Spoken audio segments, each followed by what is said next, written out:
Aujourd'hui, nous sommes sur le deuxième jour de notre colloque, un colloque qui prendra fin cet après-midi. C'est sur le plan de développement communal de Saint-Marc, proposition nouvelle ville JB Pointe-du-Sable.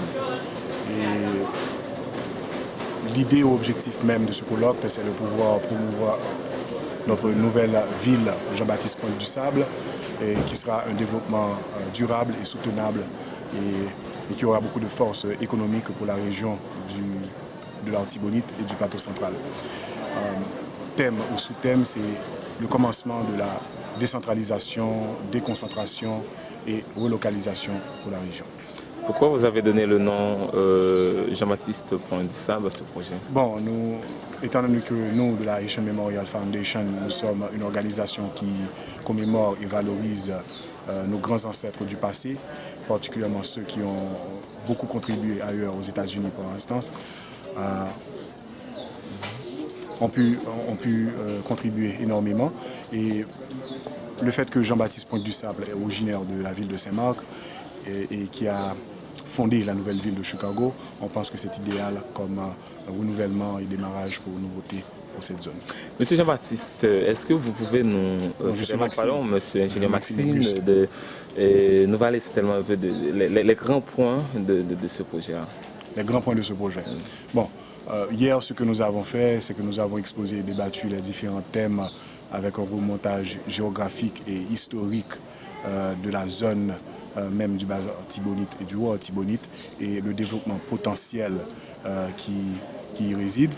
Et tout de suite après, on a pu faire une petite proposition de ce que nous avons soumis pour la mer cassée, l'entrée de la porte de Saint-Marc et l'aménagement spatial de cette entrée.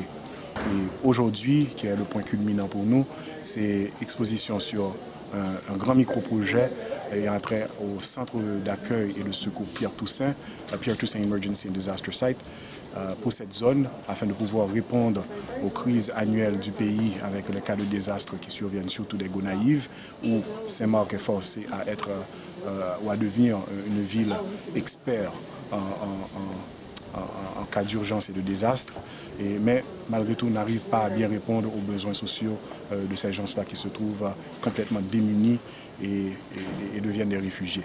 Ensuite, nous allons terminer cette journée avec l'exposition sur la grande proposition qui est le développement de cette nouvelle ville, Jean-Baptiste Pointe-du-Sable. Voilà, je vois que c'est un projet assez important. Quels sont les apports des autorités communales justement à votre projet? Nous avons beaucoup d'apports et de support non seulement de la mairie de Saint-Marc, mais aussi du ministère de l'Intérieur et des collectivités territoriales, le ministre Paul-Antoine Bien-Aimé, qui devra nous faire grâce avec sa présence en fin d'après-midi. Et d'autres partenariats qui ont été fondés avec d'autres agences telles que la MINUSTA de Saint-Marc, qui est là présentement avec Jacqueline O'Connor, qui nous a sponsorisé pour ce colloque. Et nous avons aussi de grands partenaires qui nous visitent des États-Unis et de l'Allemagne, tels que la SOS Children's Village, Hand in Hand for Haiti, Savin Engineers, Faubourg Saint-Roch et la USAID locale, qui est aussi très intéressée à notre projet d'aménagement spatial pour l'entrée de Saint-Marc et qui nous porte aussi appui au niveau financier pour les études nécessaires pour cette entrée. Mais qu'est-ce qui motive ou en quoi explique l'absence des autorités municipales? L'absence, bon, je ne pense pas qu'il y a une absence. Il ne faut pas oublier qu'ils étaient présents ici hier. Le message de bienvenue a été fait par le magistrat Bonheur-Scholl. Ensuite, tout de suite après, Banel Achedou nous a mis dans le contexte du colloque. Bon, aujourd'hui, ils ont des affaires administratives à régler à cause de l'événement de 2 jours de cela avec cette histoire d'épidémie ou de chloréal, je pense, qui se passe dans la zone. Ce projet-là a besoin de beaucoup d'argent pour qu'il puisse réaliser. Le coût, c'est combien? C'est ça. Bon, le coût effectif de ce dont s'élève le projet, ce n'est pas encore déterminé, mais la première phase, c'est l'étude. Alors, les études, tout ce dont nous avons besoin, c'est une affaire de 125 000 $ afin d'entamer les études de plan directeur, de ce qu'on appelle en anglais un Master Urban Planning Study pour la zone. Voilà. Alors, pour terminer, comment vous voyez ou encore vous comprenez le débat au niveau de ces colloques-là?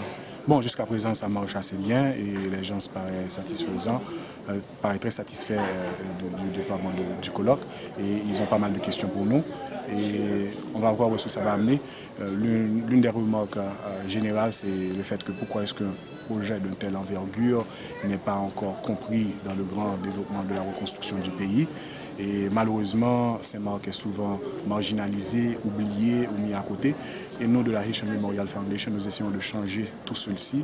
Et nous continuons avec ou sans apport d'entamer ces projets, car il est temps et le moment, nous jugeons, est opportun. Merci. Ok.